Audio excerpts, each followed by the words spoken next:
Evanmania dimanapun Anda berada, selamat Hari Raya Idul Fitri, mohon maaf lahir batin. Atas nama Main Balap Podcast Show, kami akan meminta maaf hanya untuk dua. Satu kepada Evanmania dimanapun Anda berada, yang kedua hanya untuk Nikita Mazepin. Karena kita sering membuli, jadi kita banyak dosanya. Ya. Tapi besok boleh diulangi lagi Mas di Monaco. Ya, dan ini adalah balapan yang kita tunggu-tunggu semuanya. Ini adalah sirkuit yang paling magic di dunia. Kalau saya sebagai Evanmania jujur, sering orang bertanya kepada saya, Mas, kalau saya nonton ke sirkuit, enak Singapura atau Sepang sirkuit? Anda sudah berapa kali nonton saya balik itu? Baru pertama kali, Sepang saja. Kenapa? Anda bisa melihat mobil itu maksimal di sirkuit. Tapi kalau di sirkuit jalanan seperti Singapura, Anda akan nikmat nontonnya di rumah, di TV, karena semua layoutnya Anda bisa kelihatan. Tapi saya kurang tahu juga, kenapa Monaco ini sangat legendaris, sangat magic. Ini yang akan kita ngobrolin dengan Arsul Ananda. Sekali lagi, pembalap yang sudah siap secara mental adalah Nikita Mazepin, karena dia akan balapan dengan tenang. Karena baru saja ada sawalan, ada lebaran di VIA, semua sudah saling memaafkan, jadi dia sekarang sudah nggak punya musuh lagi. Kecuali nanti akan membuat musuh baru di sirkuit yang sangat sempit. Bagaimana sah, benar sah? Iya, kemarin ada yang menghitung Mas, kayaknya separuh pembalap peserta tahun ini sudah marah ke Mazepin. Jadi sudah separuh, masih ada separuh lagi. Dan Monaco ada kesempatan lebih banyak lagi karena sirkuitnya sempit dan kita semua tahu nyalip nggak mungkin di sini. Tapi sebelum mulai Mas Dewa, kita pengen nih sebelum podcast Mas Dewa pakai kaos apa itu? Saya pakai Eddie Irvine. Eddie Irvine. Jadi kita punya koleksi kaos aneh-aneh teman-teman. Jadi kita suka koleksi tim-tim gurem atau kaos-kaus yang aneh-aneh. Jadi kalau yang lain kita pergi-pergi, yang lain belanja Ferrari atau Mercedes atau apa, kita cari tim yang aneh-aneh ya. Biasanya kayak gitu. Jadi Mas Dewa ini pakai Eddie Irvine, bukan tim apa tapi Eddie Irvine. Saya pakai Candy Tolman. Apa itu? Tolman ini dulu dari Tolman ke Benetton, kemudian jadi Renault, yang sekarang tentunya jadi Alpine itu. Kenapa saya pakai ini? Karena ini tim pertamanya Ayrton Senna. Tim pertamanya? Iya, tahun 84. Dan Senna 84. jadi terkenal bersama tim ini di Monaco tahun 84. Waktu itu dia naik podium pertama kali. Jadi kesempatan pakai kaosnya Tolman. Jadi Evanmania, saya bersyukur ya, saya kenal dengan Asa, saya dikenali dengan Ekis Dilitur. Saya benar-benar Evanmania yang berangkat dari nol. Saya hanya kerja di radio, kalau saya suruh membayar paket tur nggak mungkin. Jadi saya dulu selalu jualan paketnya Tur Lilitur, karena Arsul Ananda ini yang mengenalkan saya kepada Ekis, sehingga kalau ada paket-paket yang terjual, saya nanti dapat diskon ikut gitu. Tapi tugasnya adalah memotret, menghibur. Yang ketiga adalah ngangkat koper. Jadi waktu saya ke Monaco ini seperti orang apa ya saya? Jujur aja lah, ini kan kiblatnya. Saya mau tunjukin fotonya dulu Mas Dewa. Saya mau tunjukin fotonya dulu. Boleh. Di Monaco ya. Wah, ini bangga sekali ya. Tampaknya mungkin agak beda, tapi ini masih Mas Dewa. Ini di Monaco. Tahun 2006 ya, 2005, sorry. 2005. Jadi sebagai Evanmania, saya mau mulai dengan salah. Saya baru ke sirkuit diajak Asa ini tahun 2001. Inilah tahun keempat saya ke sirkuit. Jadi mindset saya sirkuitnya adalah Sepang sirkuit. Tapi ketika saya diajak ke Monaco, ini jalan kampung atau untuk trek balapan ya, saya bilang gitu kan. Karena apa? Tapi yang diomongin Asa benar. Kalau kamu ke Eropa Mas, kamu bisa ketemu truknya pengangkut aja udah senang. Di belakang saya ini truk pengangkut semua, lihat. Ada Renault, ada. Nah ini yang. Ini ada satu lagi yang paling ngetop Mas. Nah. Ya. Ini sungguh ya, kita bisa memegang truknya aja kalau sebagai Evanmania biasa. Mulai dari nol tuh udah, rasanya udah gemeter gitu kan, seneng sekali ya. Ini saya lihat ada lagi, sampai Mas Dewa sampai malam-malam juga nungguin sirkuit ini kayaknya ini. Nah, ini saya ke makan omonganmu, Sa. Karena waktu itu Asa lebih dulu, Asa saya nggak tahu dia udah berapa kali ke Monaco, tapi waktu saya siaran, saya telepon pagi-pagi, dia marah-marah. Mas, di sini jam 3, Mas, masih pagi, Mas. Saya masih ingat itu. Saya cerita, kemana aja, dia jalan kaki mengitari sirkuit itu. Yeah. Saya pengen, tapi tidak mungkin, karena 3 kilo capek gitu kan. Saya hanya pengen tahu curbing, karena curbing ini kan sangat vital untuk sirkuit sempit. Mau tidak mau harus giles kalau kita mau menghemat waktu. Demikian saya, benar ya? Iya, betul. Iya kan? Ya. Ini curbing asli belum ya ada ini track ya. limit, belum ada track limit. Oh, belum ada track limit ya. Jadi kita bebas ya. Ya, terus satu lagi. Saya baru tahu di Monaco ini ternyata memang surganya untuk merchandise Evan Minia. Jadi kalau ke sana jangan lupa bawa duit yang lumayan, karena apa? Saya dulu juga karena penyiar radio saya nggak punya duit banyak. Saya harus rajin mencari di tempat kotak sale atau diskon. Saya dapat kaos Eddie Irvan ini hanya 10 euro, tapi kalau beli 3 jadi 7 euro. Ya kan? Iya kan? Terus topi ini saya dapat topinya Kimi Räikkönen pertama sama Hansen ini ya, Jordan. Jordan ini 5 euro. Jadi ini sudah 16 tahun. Yang saya paling kaget adalah ketika saya ke toko replika. Jadi saya lihat, pengen tahu harganya kayak apa. Nah, replika ini ini siapa ini? Pembalap terkuat ini ya. Graham Hill ya. Ya, juara Monaco 5 kali. 5 kali ya. Iya, kalau di dalam mulut kita Graham Hill paling kuat. Ini paling bisa. Nah, ini di dalam mulut kita paling kuat karena yang bisa ngunyah-ngunyah hanya Graham ini. Nah, ini saya beli di Plaza Marina. Waktu itu harganya 250.000. Saya minta tolong WW yang negosiasi jadi 200.000. Ketika saya ke Monaco, saya tanya-tanya harganya kalau kita kurskan 2 juta lebih, Sah. Mateng, saya bilang ini mahal sekali Monaco itu. Jadi kalau ke Monaco teman-teman jangan kencing kalau tidak di sirkuit karena kita kena bayar. Terus kalau minum lebih baik kita bawa ember dari hotel, karena apa? Sekali minum 30.000 sama dengan 1 dus air mineral di Indonesia. Ngeri dah. Ini prihatin nih, puasa saya di sini, Sa. Gimana, Sa? Iya. Gimana, Sa? Ya saya sedang katakan memang buat ya Mas Dewa tadi bilang kita sudah beberapa kali ke Monaco, saya sudah 3 kali mungkin. Dan pertama kali dulu tahun 2000 pertama kali ke sana ya langsung. Begitu ke sana, yang saya lakukan pertama adalah jalan kaki keliling sirkuit karena 3,3 kilo lebih dikit. Dan saya ini kan penggemar Ayrton Senna, Mas Dewo. Jadi Ayrton Senna kan identik dengan Monaco. Menang paling banyak di sana 6 kali. Jadi saya selalu nonton Monaco. Saya pertama kali jatuh cinta F1 nonton siaran RCTI tahun 92. Waktu itu ini saya tunjukkan fotonya. Waktu itu Nigel Mansell dibendung oleh Ayrton Senna, nggak bisa menang. Dan Ayrton Senna menang lagi waktu itu. Jadi ini benar-benar yang membekas di kepala saya bahwa Ayrton Senna Monaco. Jadi saya pengen ke Monaco. Jadi waktu tahun 2000 itu ke Monaco. Kebetulan keluarga saya nonton di tribun yang ke arah ke laut, menghadap ke laut, itu aja tahun 2000 aja udah 500-600 euro harga tiketnya. Memang ini paling mahal. Paling mahal ya. Kita tidak nginep di Monaco ya, kita nginep di Nice. Nice itu sama kan juga Nice itu Prancis Selatan. Dari situ ke Monaco hanya setengah jam mungkin naik kereta. Habis itu jalan kaki sedikit kan ya ke bawah. Dan kita bisa langsung jalan-jalan di sirkuitnya. Jadi memang seperti tadi Mas Dewo, ini foto Mas Dewo lagi, memang sirkuitnya itu ya jalan biasa. Jadi siapa saja bisa ke situ. Jadi kalau ke Monaco pasti bisa foto dengan tracknya tim. Kadang-kadang bisa foto dengan mobilnya tim ketika habis sesi latihan atau apa kan diparkir di pinggir jalan-jalan itu juga gitu. Dan karena nggak ada space ya, nggak ada space ya. Nggak ada space. Dan untuk betul.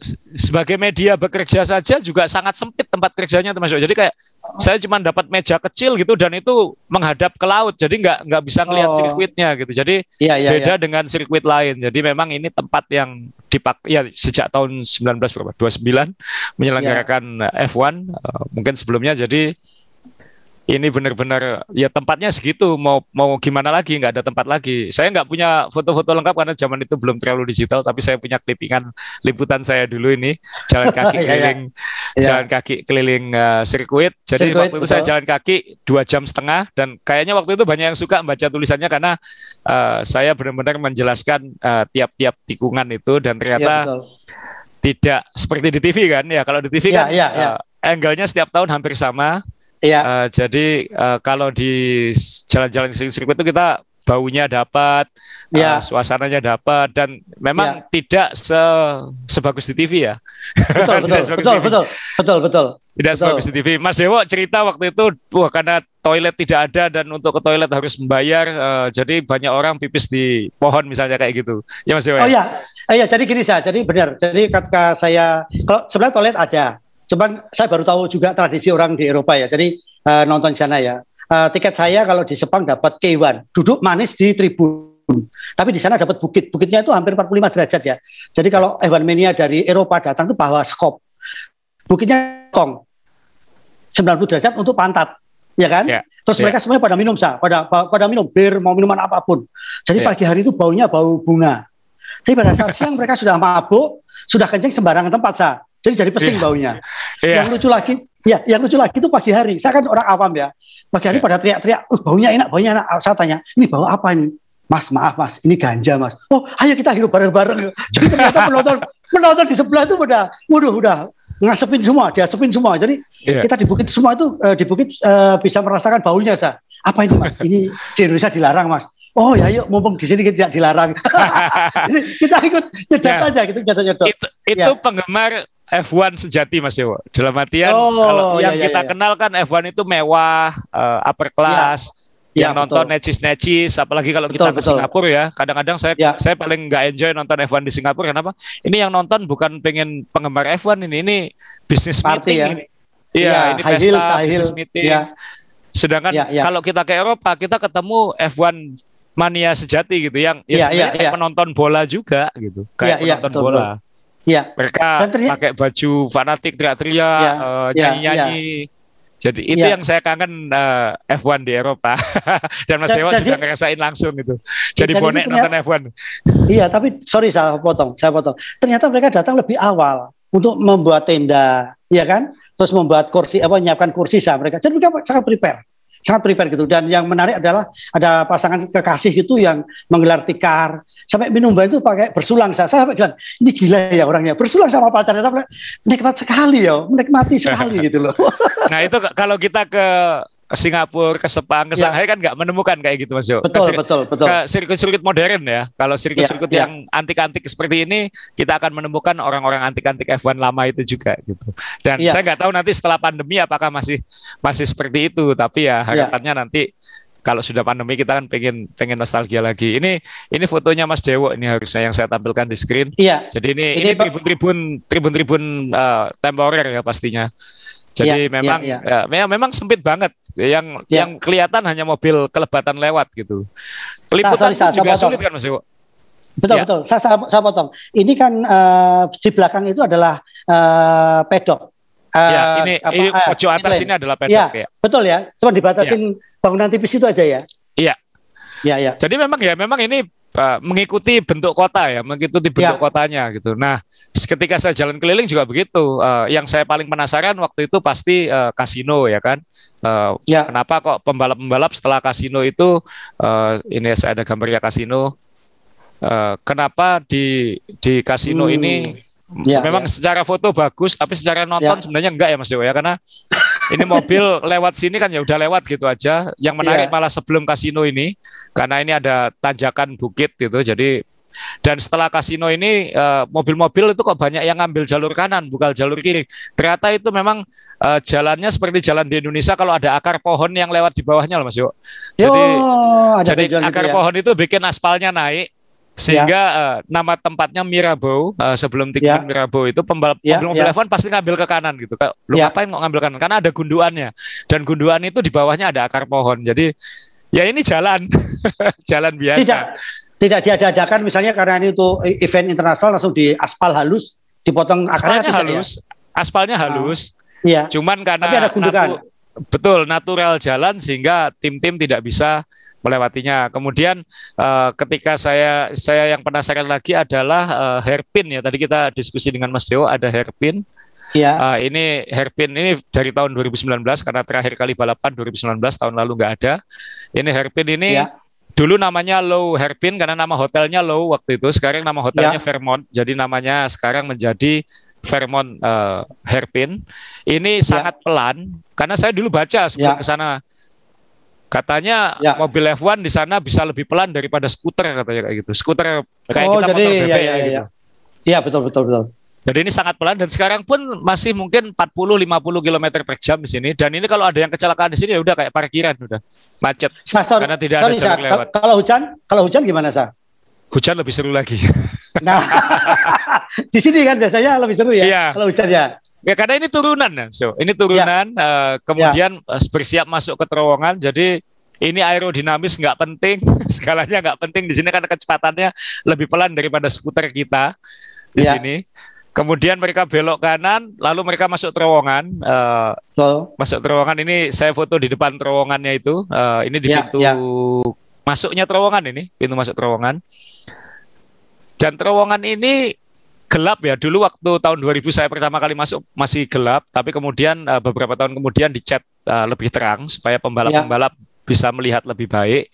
Karena saya bisa membayangkan waktu itu saya jam 3 sore jalan masuk dalam itu. Masuk terowongan gelap, keluar langsung terang lagi. Saya bisa membayangkan kita aja kalau naik mobil habis kena gelap, kemudian kena matahari itu kan mata langsung kaget. Kayak blank gitu ya, kaget blank gitu ya. Bayangkan melakukan itu di titik tercepat sirkuit Monaco yang kecepatannya bisa 290 km per jam. Wah itu dan itu tempat nyalip Mas Yo. Jadi ujungnya keluar ya. Ujung keluarnya itu adalah tempat untuk menyalip. Saya mencoba mencari. Ya ini terowongannya ini kalau sehari-hari normal kira-kira seperti ini. Sorry, ini orang bisa jalan ya? Orang bisa jalan. Betul, ini jalan umum Mas Yo. Ini jalan umum, mobil biasa lewat. Charles Leclerc bilang ya dia kalau berangkat sekolah ya lewat sini katanya. Nggak dijual ini tiket, nggak dijual tiketnya di sini. Menarik loh. Nggak boleh. Ketika balapan tidak boleh ada orang masuk, tidak boleh ada orang masuk. Tapi kalau normal ya ini tempat orang jalan, ada trotoarnya, ada macam-macamnya. Dan keluar dari terowongan ini sebelah kiri ini kan mulai ada kapal-kapal parkir. Iya, betul. Kemudian laut ya. Laut. Kemudian ada beberapa tempat orang bisa berjemur. Jadi saya kaget tapi waktu itu saya masih umur 20-an tahun kan. Jadi senang juga lihatnya karena banyak orang nggak pakai baju di situ. Waduh. Sudah lewat bulan Ramadan jadi aman cerita ini. Keluar dari terowongan, saya lihat kiri, saya ada foto-fotonya beberapa sih dulu cuman banyak orang berjemur aja karena ini kan selatan Eropa jadi cuacanya ramah matahari dan kalau ingin lihat orang tidak pakai baju berjemur dan di Monaco jadi orangnya banyak cakep-cakep dan lain-lain keluar dari terowongan sebelah kiri itu tempatnya. Ya kalau orang Jawa bilang tumindak ngiwo itu pasti negatif. Jadi, ya nggak apa-apa lah. Ini kalau teman-teman memang ke sana silahkan lihat ke kiri karena selain laut ini airnya bukan dari laut tapi airnya dari sumur ya. Sumur silakan diterjemahkan sendiri. Oh ini ya saya. Ini keluar dari terowongan. Terowongannya ada di atas ini. Ini Chicken tempat menyalip satu-satunya titik tercepat di sini. Dan ini kapal-kapal parkir ya banyak orang berjemur ya di sekitar sini. Di sekitar sini ini ada tempat-tempat berjemur di belakangnya sini. Kalau di TV mungkin nggak terlalu kelihatan dan nggak mungkin di syuting kamera kan ya. Jadi kadang-kadang mereka juga berjemur di atas kapal seperti ini. Sehingga ini ya memang tempat paling ikonik lah ya. Ini ya F1. Bayangkan di sini ada mobil F1 baris seperti ini, kemudian ada kapal ngelawan arah, lalu yang menonton di atas kapal juga begini banyak. Ini saya kira memang tidak ada pemandangan lain seperti ini di dunia. Jadi kalau memang punya kesempatan, punya kemampuan, kalau hanya menonton satu lomba ya mungkin ya Monaco ya. Meskipun mungkin tidak bisa melihat balapannya secara utuh. Secara utuh. Mobil tapi maksimal suasananya, suasananya tidak ada yang mengalahkan karena ya ini tempat paling unik untuk nonton F1. Sebenarnya juga baunya juga nggak wangi-wangi amat sih Mas Jowo kan. Kalau Anda lihat tikungan terakhir, terakhir itu namanya Tabak gitu. Itu di belakangnya ada tong sampah atau apa kayak gitu, ada tempat pembuangan sampah sebenarnya. Jadi kalau jalan kaki lewat situ baunya bau sampah banget. Waktu saya lewat. Kalau di TV kan nggak bisa nyium baunya. Ya, tapi ini memang karena ini kota, Ya, betul Sa. Tapi saya bangga waktu saya lihat ada beberapa tikungan saya pelajari orang Monaco ini sangat hormat pada Warkop DKI Sa. sampai dibuatkan tikungan namanya kasino. Saya senang sekali, wah hebat ini ya warkop DKI di sini ya. Tapi yang jelas ini memang jujur aja, ini Monaco ini memang sebenarnya yang menarik bukan balapannya. Kalau saya habis balapan jangan kemana-mana, langsung mendekat ke di mana garasinya tim. Aduh, saya bisa melihat bagaimana headset itu cuma dikubruk di pinggir jalan, ban itu di pinggir jalan ya kan. Saya ketemu McLaren mau bawa bodinya dari nyebrang jalan ya kan. Ini gila. Jadi kalau sebagai Evan Mania jangan pulang dulu, puaskan di sini setelah balapan. Pegang-pegang mobil bisa Mas. Iya. Nah, betul. Betul, Sa. Kapan lagi bisa megang mobil F1? Betul, Sa. Jadi gini, Sa, ini ada kejadian menarik ya. Garasi dari balik garasi ada bule yang nyelonong masuk ke garasi, orangnya pada lihat ke depan semua, dia dari belakang langsung duduk di kokpit mobil Jordan, Sa. Aku sampai gila sama. Sama wah ini hebat ya Evan Mania. Ini bonek ini ya. Karena memang ya karena semuanya terbuka, jadi mobil ditaruh di pinggir, kadang-kadang nggak sempat untuk memasukkan, harus antri untuk masuk ke garasi karena tempatnya begitu sempit. Jadi ya kita pegang-pegang, duduk di atasnya. Saya waktu itu foto duduk di atas mobilnya Prost, karena waktu itu kan Alesi di sana, jadi saya suka Jean Alesi, jadi saya duduk di mobilnya, foto dengan mekanik-mekaniknya seperti itu, sehingga kapan lagi kalau bukan di Monaco, penonton biasa tidak harus wartawan bisa melakukan itu hanya di Monaco. Saya kira setelah pandemi pun akan sama, karena mau disembunyikan di mana mobilnya. Ya, betul. Jadi safety car, medical car itu taruh di pinggir jalan, nunggu diangkut tunggu di towing. Jadi Evan Mania, saya cerita bahwa Asa ini berangkat dari wartawan. Kalau saya dari Evan Mania murni yang benar-benar saya tidak tahu hebat apa, karena terpaksa harus jadi MC nonton bareng bersama tabloid otomotif. Waktu itu saya jadi MC. Nah, saya diajarin ke luar negeri juga pertama kali Asa, waktu ingat tahun 2001 saya ke Sepang. Akhirnya karena Asa bisa masuk kemana-mana pakai ID card, saya mencoba kepengen ketemu pembalap, saya nyusup. Jujur saya nyusup. Cuman prinsip saya adalah satu, jangan melakukan kriminalisasi di sirkuit. Jadi kalau ketangkap, saya hanya penghobi, saya tidak nyolong. Karena apa? Banyak barang yang berharga itu ditaruh di track, kayak mic, kamera itu kan banyak, Sa. Itu kalau di tempat-tempat kayak apalagi di Monaco, itu mau ngambil headsetnya McLaren bisa aja karena cuma diklubruk. Tapi kan kita tidak tahu di Monaco ini keamanannya sangat dahsyat. Karena pada saat kita rombongan masuk nonton ke sirkuit, tahu-tahu ada mobil di sebelah saya, orang yang di depan saya, tahu-tahu diambil sama petugas, masukin ke mobil saya. Keamanannya luar biasa ini. Jadi saya baru ketahuan ya. Ya, padahal kita jalan bareng loh, saya. Ada mobil datang, orang yang di depan saya persis. Ada petugas datang pakai baju preman biasa, langsung ngangkut. Oh, berarti Monaco ini nggak boleh main-main kita. Nah, ini yang harus kita pegang. Harus selalu jujur pada saat kita nyusup. Ya, moga-moga nanti pandemi berakhir kita bisa ke Monaco lagi, Mas. Amin. Saya juga kalau suruh lagi mungkin ke sini saya bilang ke keluarga, kalau ke Eropa kita ke Nice saja. Nice, betul. Kalau jadi keluarga tidak bosan, lalu kita bisa mampir ke Monaco. Kalau yang suka film kan jalur ini satu jalur dengan Cannes, festival film Cannes itu juga di situ semua, Côte d'Azur. Jadi tempat liburan ya, moga-moga nanti ekonomi membaik, lalu pandemi berakhir, kalau bisa ke Eropa ya pilih sirkuit-sirkuit yang tradisional. Salah satunya Monaco. Kalau memang ke Italia, Monza itu yang wajib. Karena itu kayak museumnya F1, museum sejarah F1. Saya yang belum kesampaian terus terang Silverstone malah, karena selalu jadwalnya bulan Juli dan itu sulit buat saya untuk ke sana. Tapi saya sudah pernah ke markas timnya Benetton waktu itu, Renault di Enstone, tapi saya belum pernah ke Silverstone. Jadi mungkin bucket list saya Silverstone sama kembali ke Monaco. Nah, kalau Mas Dewa kan sudah ke Hungaria, ke segala macam, saya belum. Jadi memang ada Evan Mania dari Papua, itu salam untuk kamu. Namanya Denny Egon, sangat aktif di wallnya Evan Mania. Dia juga salam untuk Mas Asa ya. Saya selalu ngikutin, dan dia juga ngomong, saya ini orang yang bersyukur, Mas. Kenapa? Bisa ke Sepang karena menang kuis. Kemudian waktu nonton bareng di TV itu, ada TV yang nyiarkan Evan, saya dapat kuis hadiah mobil. Mungkin kamu yang jadi komentatornya waktu itu. Terus terakhir saya tuh bisa ke Silverstone gara-gara istri saya sekolah di sana, saya bisa mampir, Mas. Lah ini yang diomongin kamu Silverstone tadi, Sa. Jadi dia bilang salam dari Papua. Ya, jadi Silverstone lah itu yang belum sama Indy 500 saya kayak gitu. Tapi itu bicara soal Monaco, tentunya balapannya tentu ya Mas Dewa ya, kita sekarang beralih ke balapan ya Mas Dewa, kan kita sudah ngomongin baik. istimewa apa. Mungkin sebelumnya kita jelasin, tadi kan kita ngomongin sirkuitnya, jadi sekarang pengen nunjukin layout sirkuitnya, karena preview tanpa layout sirkuit nggak ada artinya. Mungkin ini yang tadi kita sebut, kalau lihat gambarnya gini kan kayak garis biasa sirkuit lain, tapi kan begitu tadi lihat foto-fotonya kan memang ya ini jalanan biasa. Jadi kalau yang saya bilang tadi kasino, ada di atas ini ada kasino, tempat tadi foto yang kita tunjukkan, lalu ada akar pohon yang bikin gundukan jalan itu ada di sini. Ini Mirabeau, lalu ini Hotel Hairpin tadi, ini terowongannya, ini keluar kalau melihat orang telanjang di sini banyak. Ini Chicken, satu-satunya tempat menyalip. Ini swimming pool, ini ada kolam renang di sini emang, jadi namanya swimming pool kompleks. Ada kolam renang. Kemudian ini yang saya bilang Laraskas ini yang agak bau sampah ini sekitar sini, karena ini ada tempat pembuangan sampah sedikit di sini.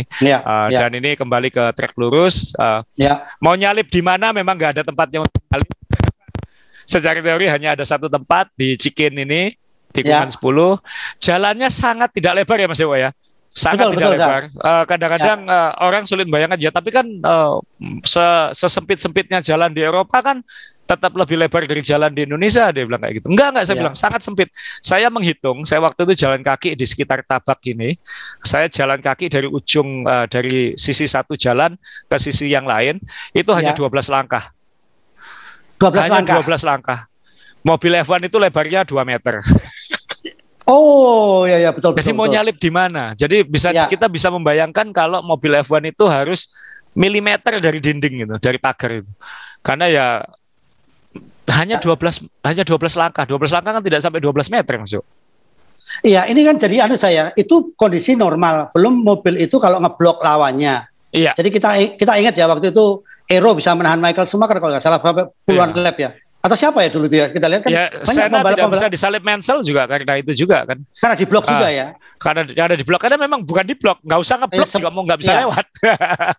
Kecuali misalnya benar-benar minggir gitu. Ya, sebentar. Ini kan satu-satunya tempat menyalip setelah terowongan. Iya, Chicken. Iya, Chicken. Tapi di situ kan ini kalau kita ngomongin tempatnya kan tidak mulus, itu kan banyak kan mereka nabrak hairpin Iya, Iya kan? Kerbing ya, betul ya. Dan banyak sekali percobaan di situ juga gagal. Beberapa pembalap juga pernah masuk rumah sakit gara-gara ngeremnya gagal, lalu nabrak dinding pengaman yang ada di ujungnya ini. Jensen Button pernah, dulu ada pembalap Karl Wendlinger namanya kalau nggak salah, dulu juga pernah gara-gara nabrak di situ. Jadi memang itu titik tercepatnya kan memang keluar dari terowongan masuk. Itu hampir 300 km per jam. Nah, itu titik tercepat. Ya, pertanyaan saya adalah kerbing ini kan seperti gundukan dan itu dari bahan yang sangat keras juga, tidak gampang kalah. Nah, apa efeknya terhadap mobil kalau dihajar terus? Karena kalau sirkuitnya cuma 3 kilo lebih itu berarti kan putarannya banyak. 70 lebih lah gitu. Nah, ini 78 kali ya.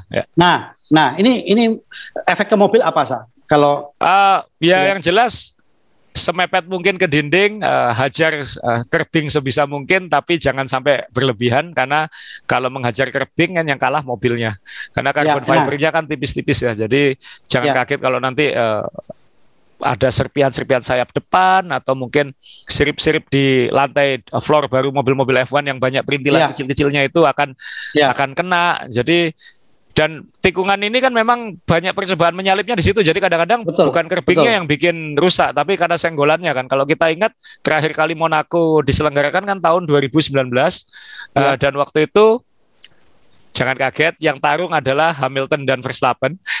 Oh, sampai begini ya. Jadi ini di ujung terowongan ini salah satunya. Jadi sebelum Chicken dan itu keduanya bersentuhan tapi memang tidak ada kerusakan. Kemudian Hamilton tetap menang, Verstappen kena penalti 5 detik karena pit stopnya keluarnya dianggap tidak aman, sehingga Verstappen meskipun di sirkuit finish kedua dia finish keempat, sehingga ya ini pemandangan-pemandangan yang akan kita lihat di Monaco ya kira-kira seperti ini. Jadi mau nyalip satu-satunya tempat menyalip pun harus memaksa gitu. Jadi kalau Anda lihat highlight balapan-balapan F1 Monaco, nyalipnya nggak ada yang normal. Nggak ada yang misalnya nyalip normal seperti itu kan biasa, nggak, harus ada agak maksa dikit. Ayo, jadi ada yang bilang kalau mau nyalip di Monaco, yang disalip juga harus mau nurut. Oh, karena kalau ini nggak mau nurut, kita jawab pasti senggolan, Oh, jadi ini memang saya ini resikonya tinggi ya untuk pembalap, sangat tinggi sekali ya. Kita tidak mau nurut juga senggolan, kalau tidak senggolan kita nggak bisa menyalip. Iya. Iya kan? Tidak ada pilihan. Jadi ya ini seharusnya bukan F1 di sini, harusnya bom kar yang di sini. Nah, kalau kita lihat kebetulan minggu lalu, 2 minggu lalu Formula E balapan di sirkuit yang sama. Biasanya Formula E menghindari sirkuit yang sama dengan F1 supaya tidak dibanding-bandingkan kecepatannya, Mas Yo. Tapi Formula E tahun ini, baru-baru ini itu menggunakan layout yang sama, hanya sedikit modifikasi di tikungan. Nah, Formula E kelihatan lebih seru karena satu, bentuk mobilnya seperti Tamiya, jadi bannya lebih terlindung, sehingga dia senggol-senggolan mungkin lebih aman dikit, dan mobilnya lebih kecil, kecepatannya jauh lebih rendah, jadi actionnya lebih banyak di Monaco ini. Nah, mobil F1 ini kan besar, cepat, jadi jauh lebih sulit untuk menyalip dan action. Catatan waktunya F1 nanti kira-kira 1 menit 10 detik lah, 1 menit 11 detik untuk 1 lap pole position, sedangkan Formula E kemarin kira-kira 21 detik lebih lambat. Jadi Formula E itu masih 10 detik lebih lambat daripada Formula 2 kayak gitu. Jadi levelnya memang masih sangat beda antara Formula E dengan Formula One. Kelak pasti akan mendekat. Kita nggak tahu masa depan ini listrik atau enggak, kan kita belum tahu. Tapi untuk saat ini masih sangat jauh levelnya antara Formula One dengan Formula E. Dan di sirkuit ini kemarin keduanya sama-sama melewati. Lumayan seru kalau kita lihat highlightnya Formula E, karena kok bisa nyalip-nyalipan ya di Monaco karena mobilnya lebih kecil. Ya, ini Evan Mania, jadi sekali lagi kenapa Monaco dijadikan promosi besar-besaran untuk bisnis asuransi all risk ya, karena memang inilah risikonya tabrakan itu sangat besar sekali. Jadi inilah yang akan kita bahas, kenapa sirkuit ini selalu dibilang magic. Yang tadi Asa sudah mulai singgung 1-2. Ini memang luar biasa. Sebenarnya kalau kita mau jujur, nonton TV di TV itu akan lebih nyaman daripada kita langsung gitu kan.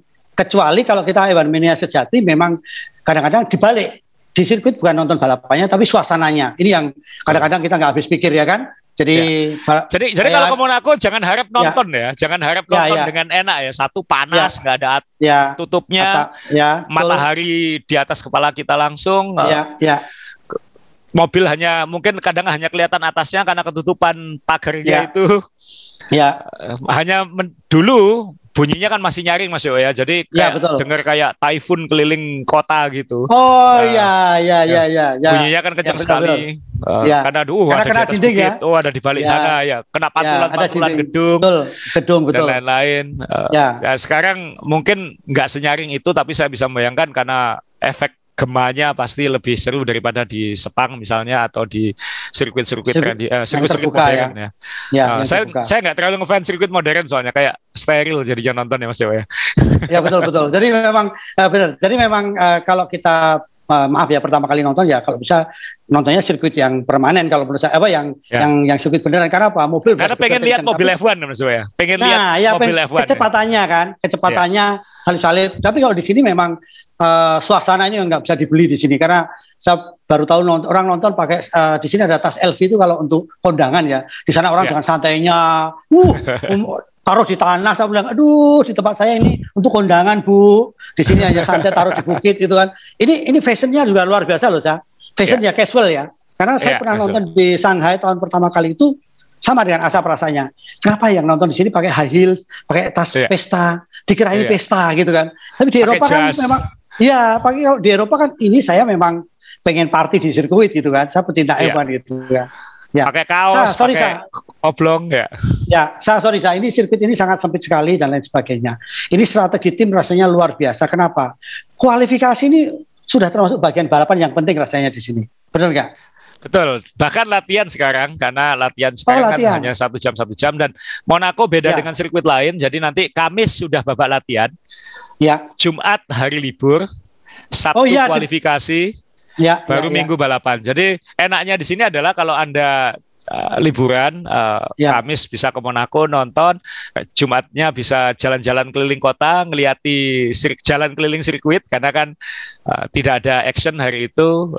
Dibuka umum ya? Dibuka untuk umum, jadi Anda bisa jalan mobil-mobil nggak lewat ya? Mobil-mobil lewat normal, lalu Sabtu lihat kualifikasi. Nah, kualifikasi memang karena kalau mau menang di Monaco ya harus kalau bisa ya pole position. Ini pole position lalu bertahan di depan karena strategi pit stop seharusnya kalau bisa satu stop saja karena meskipun 78 lap tapi secara jarak hanya 260-an kilometer, tidak sampai 300 kilo. Lebih pendek daripada lomba-lomba lain. Jadi seharusnya satu stop saja lebih efisien. Apalagi di Monaco ada risiko kalau pit stopnya kebanyakan, keluar dari pit dia terhalang oleh mobil lain. Antara itu mobil yang balapan di belakang atau cilakanya mungkin deg-degan kalau ketemu Mazepin kan kayak gitu. Jadi jadi ya pit stop satu kalau bisa di depan terus. Secara balapan memang ini termasuk yang paling membosankan ya, karena kalau tidak ada drama apa-apa ini bisa jadi prosesi ya, yang di depan terus sampai finish.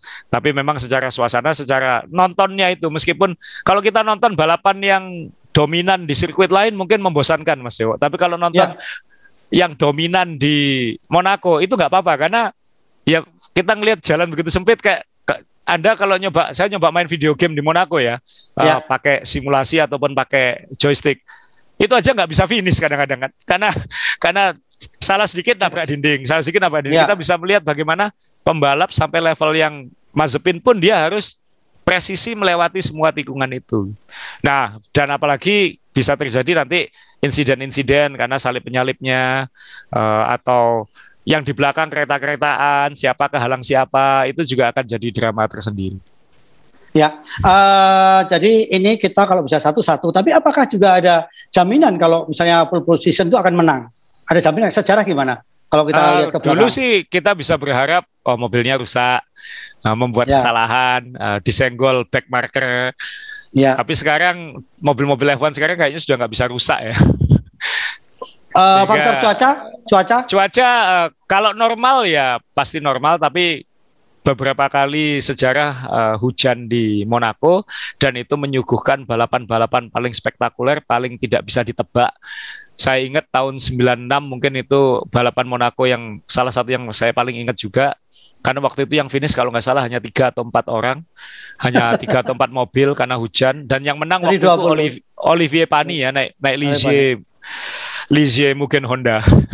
Oh, jadi saking banyaknya yang rusak atau mungkin kecelakaan ya karena hujan ya. Ya. Nah, ya tapi tentunya kalau hujan kita berharap hujan ya, karena hujan pasti membuat balapan apa saja jadi lebih seru. Kita tahun ini sudah dapat hujan di Imola. Jadi moga-moga kalau hujan ya kita akan senang.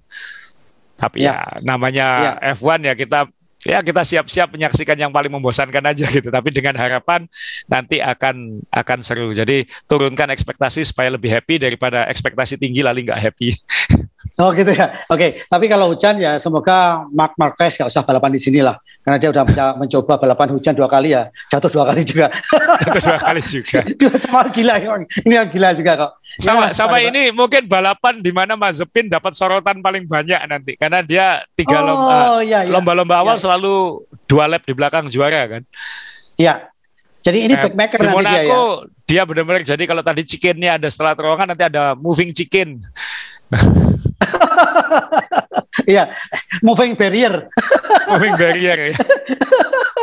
Jadi ini memang yang selalu saya khawatirkan di sini adalah tim-tim kecil, karena mereka jadi backmaker, sementara tim papan atas yang sudah kejar-kejaran 1-2 posisi 1-2 itu biasanya nempelnya itu berapa senti? Kita lihat dari foto yang ditampilkan ini antara Hamilton dengan ini berapa, kan nggak lebar ini, dua mobil ini benar-benar nempel 1-2 senti mungkin, sangat mepet ya. Tidak di Monaco ini tidak apa ya, kayak seperti ini kan memang nggak bisa lewat sudah ya.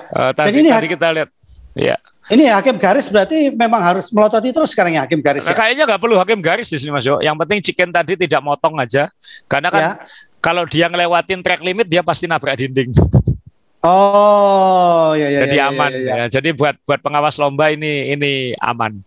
Nah mungkin yang ini ya. Mas Yo, sorry. Kita langsung ngomong tadi kan fotonya Hamilton lawan Verstappen. Nah, betul. Nah, saya mau ke sana. Saya udah lama pengen nampilin foto ini. Yang menang nanti yang ini. Ya. Atau yang ini. Ya, kayak gitu kan.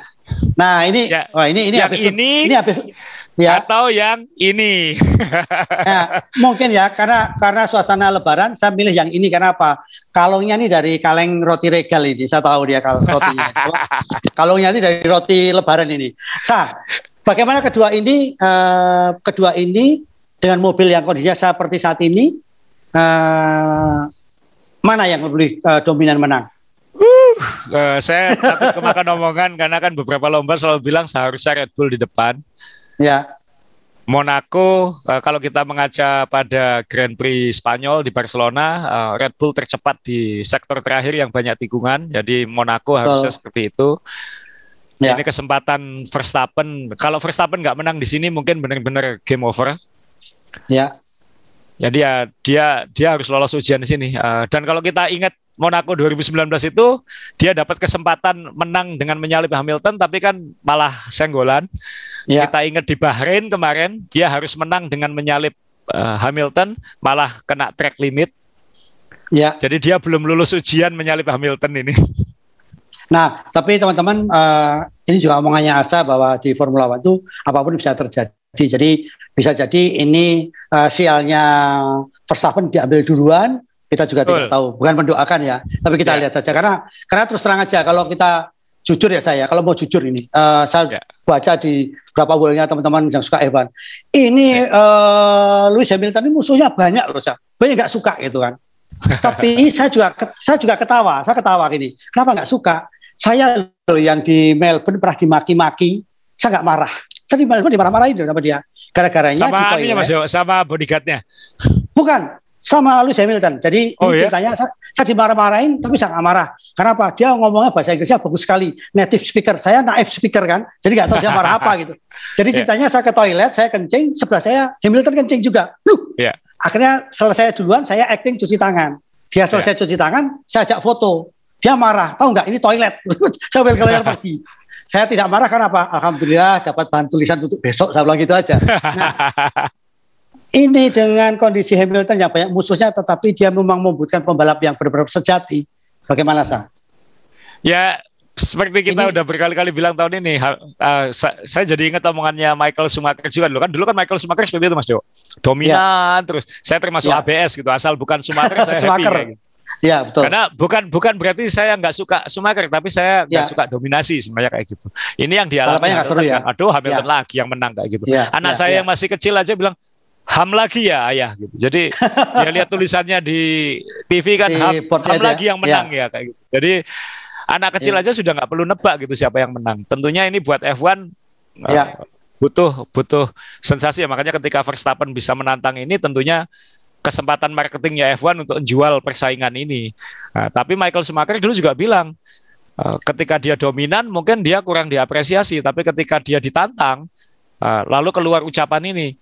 When the going get tough, the tough get going. Jadi ketika jalan menjadi terjal, yang tangguh akan semakin kuat. Nah ini Hamilton menunjukkan tahun ini kelasnya sebagai juara dunia. Mungkin dia waktu juara dunia beberapa tahun terakhir ini, karena relatif tanpa pesaing, orang mungkin kurang respect atau kurang apresiatif terhadap skill seorang Lewis Hamilton. Tapi begitu dapat tantangan seperti sekarang, dia malah menjadi-jadi gitu. Nah, aslinya keluar ya? Aslinya keluar. Ya ini Hamilton, dia sudah menang 98 kali, bisa 99 kali di Monaco, dia udah 100 kali pole position ya karena ini. Dia sudah 3 kali menang di Monaco. Nah, ini sekarang gini, ini kalau dua-duanya ini memang oke lah, ini pasti akan seru di sini. Tapi sekarang kita ngomongin kuda hitamnya itu sebenarnya siapa? Karena kuda hitam ini kan kadang-kadang faktor lucknya lebih tinggi kan, kadang-kadang kita nggak tahu gitu kan. Ya, kuda hitam. Karena ini Monaco ya. Monaco ini bisa jadi nanti ada kejutan, misalnya pembalap bisa lebih menentukan daripada mobil atau mesinnya, sehingga pembalap-pembalap yang punya skill mungkin bisa mendapatkan posisi start yang cukup dekat ke depan. Lalu nanti ketika lomba misalnya nanti ada safety car di tempat-tempat tertentu dan posisi dia lebih menguntungkan untuk masuk pit stop secara gratis, dia bisa memimpin lomba, dan kalau dia bisa memimpin, dia bisa bertahan di depan sampai finish karena akan sangat sulit untuk disalip. Nah, tentunya pembalap-pembalap yang punya skill, Mas Dewo nyinggung di episode sebelumnya, ini papan tengahnya kan kelas semua. Papan tengahnya kelas semua. Jadi Fernando Alonso di Alpine, Alonso pernah menang 2 kali di Monaco.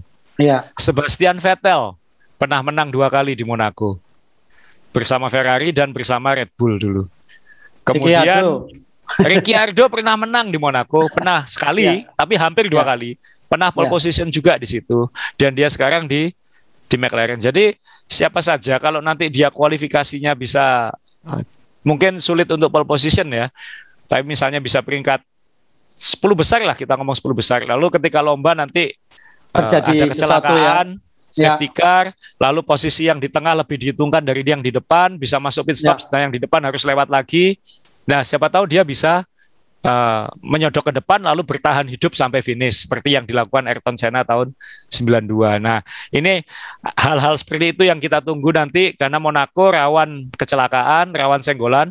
Maksudnya mobil nyenggol sedikit aja, sayapnya copot sedikit aja itu bisa safety car. Kenapa? Karena Marshall sangat sulit untuk mengamankan itu, dan kalau ada bongkahan kecil aja tidak dipinggirkan, ini berbahaya sekali karena jalannya sempit, mobil-mobil tidak bisa menghindari. Jadi ada sedikit aja serpihan, itu bisa safety car di Monaco. Dan ini bisa bikin lotre buat yang di belakang. Tapi khusus untuk Ricciardo, ini kita bersyukur karena kadang-kadang podcast hari Senin itu berita-berita terbesarnya keluar setelahnya kan Mas Dewo. Nah ini kita bersyukur tadi malam McLaren meluncurkan, dan saya bangun pagi sangat happy baca tadi. Kenapa Sah? Monaco ini kan juga sering jadi tempat menunjukkan corak-corak khusus. Saya mau menunjukkan dulu Mas Dewo motret ini. Ini Mas Dewo yang moto. Nah, jadi waktu itu kok banyak alien kan? Itu Star Wars Mas Dewo. Alien, betul. Oh, Mas Dewo nggak tahu kalau itu Star Wars. Ini Stormtrooper jalan-jalan di Monaco. Kenapa waktu itu launching film Star Wars kalau nggak salah? Revenge of the Sith tahun 2005 itu. Jadi mobil Red Bull waktu itu bercorak Star Wars. Ini fotonya Mas Dewo juga. Jadi sering digunakan untuk warna-warna khusus di Monaco ini. Nah tahun ini, aduh saya happy luar biasa karena jujur tim favorit saya masih McLaren, dan McLaren ini tim paling menang banyak di Monaco, 15 kali. 15 kali ya. 6 oleh Ayrton Senna ya. Jadi 15 kali menang di sini. Ferrari aja baru 10 kali, tapi McLaren 15 kali. Mercedes secara mesin 15 kali. Karena dia mesinnya juga banyak digunakan tim suplai ya. Betul ya. Nah, tadi malam keluar foto ini Mas Yo. Waduh, cakepnya. Ini McLaren MCL 35M corak khusus Monaco. Ini corak Gulf Racing. Gulf itu perusahaan kayak Pertamina gitu, dan dia sponsornya McLaren memang. Dan ini bukan berarti tidak bersejarah, karena Gulf itu sponsor McLaren tahun 60-an. Waktu Bruce McLaren masih balapan di tim aslinya. Jadi Gulf itu biru muda dan oranye, identiknya dengan itu, powder blue. Dan McLaren di Monaco akan pakai warna ini. Aduh, cakepnya mobil ini replikanya harus beli nih Mas Jo. Ini warna saya paling suka warna Gulf ini karena biru muda dan oranye. Saya suka kombinasi biru dan oranye. Kemudian ini kalau potong. Ini putih atau silver, Sa? Ini biru muda Mas Jo, powder blue. Biru muda, biru baby blue. Muda. Baby blue ya. Iya. Keren sekali ya. Jadi perpaduan dengan orange ya. Cakep. Ini warna klasik balap. Ini warna klasik balap kalau Anda ingat film Le Mans atau film-film apa yang baru keluar di film, kan ada menggunakan corak-corak seperti ini. Jadi ini corak klasik balap. Jadi saya suka sampai Ricciardo bilang mungkin F1 ke depan harus punya weekend retro katanya. Semua tim harus pakai warna retro, harus pakai baju retro. Bagus ya. Ya, Mercedes sudah melakukan waktu merayakan hari khususnya beberapa tahun lalu, tapi ini corak yang saya paling suka. Kalau kita ke toko-toko mainan aja, ke Kit Station, pasti ada mobil-mobilan, entah itu VW atau apa yang menggunakan corak Gulf ini. Pasti ada. Nah, karena ini warna klasik balap. Dan pembalapnya pun juga didandani baju yang sama. Jadi keren ya. Seneng ya lihat ya. Maksudnya ada tahun ini mobil F1 cakep, tapi McLaren ini udah juaranya nih, juara paling cakep di mata saya. Ya, jadi ini fashionnya tidak lepas, tapi saya juga tertarik omongan Asa, harus punya replikanya. Teman-teman, marilah kita berdoa semoga ini diproduksi tidak diproduksi oleh Minicam atau tidak diproduksi oleh Hot Wheels, semoga diproduksi oleh Maisto yang murah. Itu yang berapa itu? Maesto ya? Oh? Maesto. Maesto.